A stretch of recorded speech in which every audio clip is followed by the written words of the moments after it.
Hello everybody, welcome to Nature's People. So in today's video I'm going to talk about the first time or the two times Africans almost ruled the world. Alright, first and foremost, one of the things I have to say is that in today's video, this will be the part one. It will be subdivided in two parts. The first part is the part of Shaka Zulu. So for those of you guys who do not know, Shaka Zulu was a king in the southern part of Africa of the Zulu Empire. Today's KwaZulu-Natal. I'm going to give you a history and a rhetoric about it. And the second one was through the Emperor Mansa Musa, the wealthiest man that has ever existed in the face of earth. So first and foremost, I have to start describing what happened with Shaka Zulu. How Shaka Zulu almost was about to conquer the world. All right, let's get right into it. So after so first of all, I'll give a brief description about Shaka Zulu.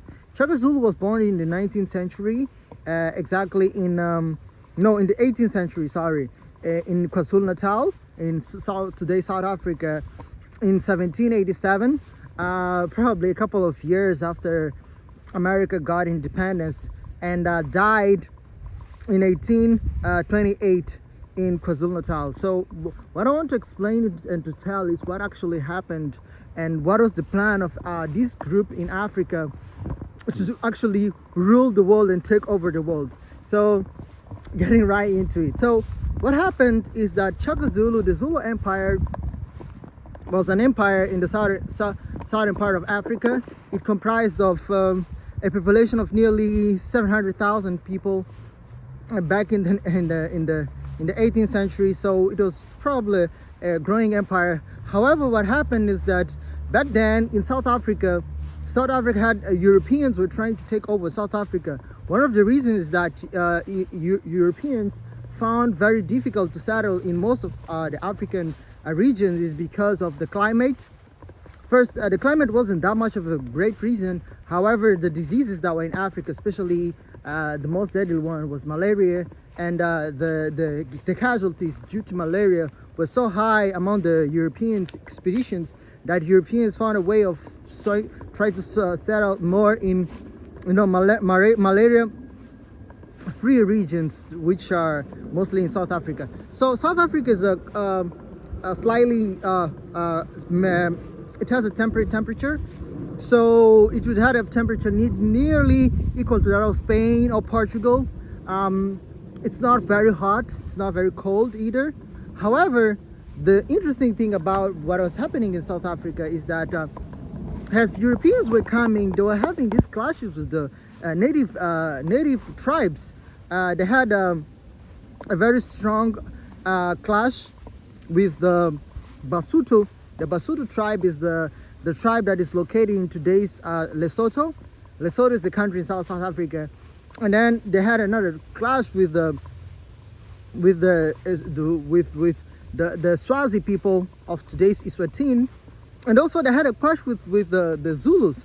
So this thing was happening, and then over time, what happened is that Shaka Zulu, the king of the tribe of the empire, the Zulu Empire, actually found out that Europeans were plotting ways of taking over their land. So because they had clashes with the Boers, so the Boers were migrants from Netherlands, today's Holland, Netherlands, whatever, the Dutch, had moved to that region of South Africa. However, they had been having clashes with the British, and the British were trying to, take over the whole world. They were having wars in America and USA to establish the 13 colonies.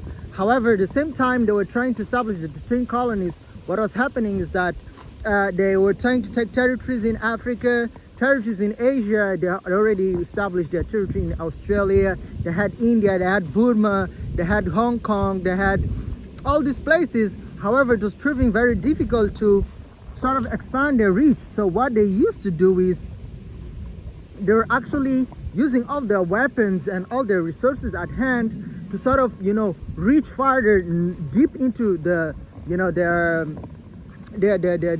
territories. So this is what happened. Shaka Zulu had a war with the British.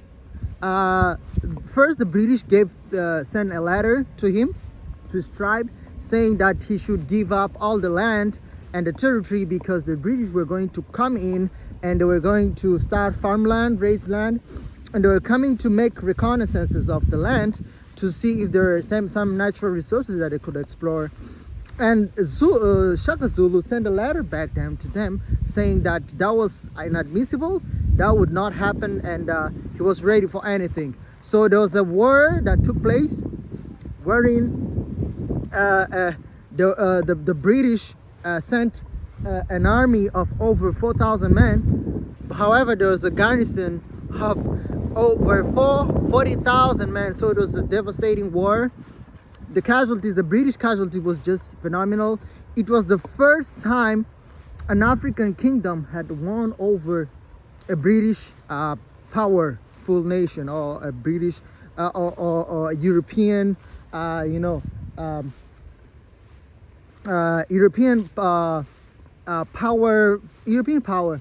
So basically what happened is that following after that war, there were skirmishes that the British was trying to do over the Zulu Empire, and because they were sort of investigating and exploring the world, they found out that in China they're actually using this powder. I don't know what is the name of the powder to use to make fireworks, and then they started using this powder to sort of make guns.